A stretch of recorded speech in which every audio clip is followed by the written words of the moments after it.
SSC 2016 চাকরিহারাদের আন্দোলনের অন্যতম মুখ চিন্ময় মণ্ডলের নাম ঢুকল যোগ্য তালিকায়। তার নাম না থাকা নিয়ে বিতর্ক তৈরি হয়। অবশেষে সোমবার তার নাম যোগ্য তালিকাভুক্ত করা হয়েছে। কমিশনের ভুলেই তাদের নাম বাদ গিয়েছিল বলে তিনি সংবাদ মাধ্যমে জানিয়েছিলেন। যদিও কমিশন সেই ভুল দ্রুত ঠিক করা হবে বলে তাকে আশ্বস্ত করেছিল।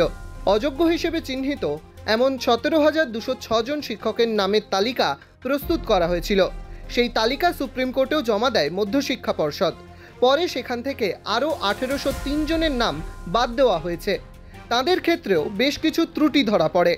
নতুন তালিকায় শিক্ষক শিক্ষিকার সংখ্যা কমে হয়েছে 15,403 জন। সুপ্রিম কোর্টের নির্দেশ অনুযায়ী এই শিক্ষকেরা 31শে ডিসেম্বর পর্যন্ত স্কুলে যেতে পারবেন এবং বেতন পাবেন।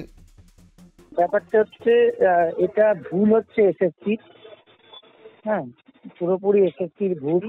এসএসসি সার্ভারে অনেক কিছু আপডেট ছিল না। তারা আমরা যে 400-500 জন চাকরি করছি, জয়েন করেছি, এই মানে খবর আপডেট করা ছিল না। সেটা একটা নন জয়েন্ট হিসাবে লিস্ট করে রাখা আছে।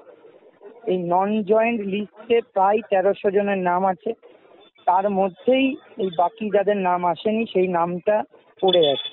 ওই নামগুলোই বিআই অফিস মারফত পাঠানো হয়েছে যে এরা সত্যি চাকরি করে এত বছর ধরে। হ্যাঁ, এসএসসি ভুলবশত এটা আপডেট করেনি এবং সেই জন্য লিস্টটা পাঠাতে পারেনি। এখন সেই লিস্ট অনুযায়ী তাদের নাম পাঠানো হচ্ছে। আচ্ছা, সেই ক্ষেত্রে তাহলে আপনি আবার স্কুলে যাবেন বলছেন?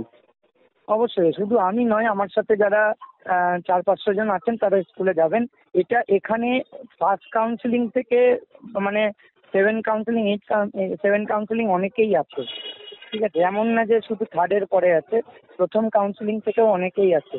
তা সত্ত্বেও বলে রাখি এখনো অবধি অনেকের নাম এই লিস্টে নেই। তাহলে সেক্ষেত্রে আপনাদের পদক্ষেপ কি থাকবে?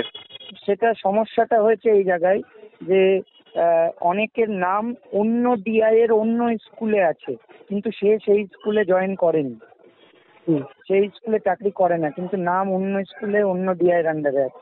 সেই ক্ষেত্রে তাদেরকে মানে শিক্ষা দপ্তরে বা ডিআই কে সেটা জানাতে হবে এবং তাদের মাধ্যমেই রেকটিফাই করে এখন যে স্কুলে চাকরি করছে যে ডিআই এর আন্ডারে সেখানে মানে আনতে হবে। বেশ বেশ। তাহলে চিন্ময়দা এই 31 তারিখ অবধি অর্থাৎ 31শে ডিসেম্বর অবধি আপনারা স্কুলে যাচ্ছেন, তাই তো? এখন নাকি আন্দোলনও চলবে তার সাথে? আন্দোলন তো গ্রীষ্মের ছুটির মধ্যেই চলবে। আচ্ছা আচ্ছা। আপনি কি কলকাতায় এখন না কল্যাণীতে আপনার স্কুলে ফিরেছেন?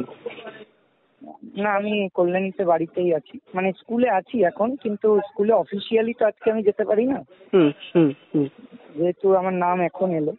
হ্যাঁ, এখন বার্তাটা হচ্ছে সমাজের কাছে একটা ভুল বার্তা যাচ্ছে যে যোগ্য লিস্টে যাদের নাম নেই তাদেরকে সামাজিকভাবে অসম্মান করা হচ্ছে, কিন্তু পুরোপুরি এটা এসএসসিরই ভুল এবং তারা সেই ভুলটা শুধরে নামগুলো পাঠাচ্ছে।